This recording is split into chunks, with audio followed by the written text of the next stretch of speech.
கந்தனிடம் செல்லுங்கள், என்ன வேண்டும் சொல்லுங்கள். கந்தனிடம் செல்லுங்கள், என்ன வேண்டும் சொல்லுங்கள்.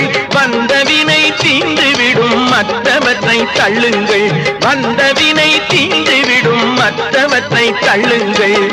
கந்தன் காலடியை வணங்கினால் கடவுள்கள் யாவரையும் வணங்குதல் போலே கந்தன் கந்தன் கந்தன் காலடியை வணங்குங்கள்.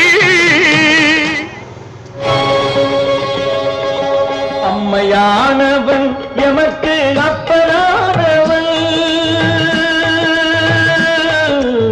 அம்மையானவன் எமக்கு அப்பனானவன்.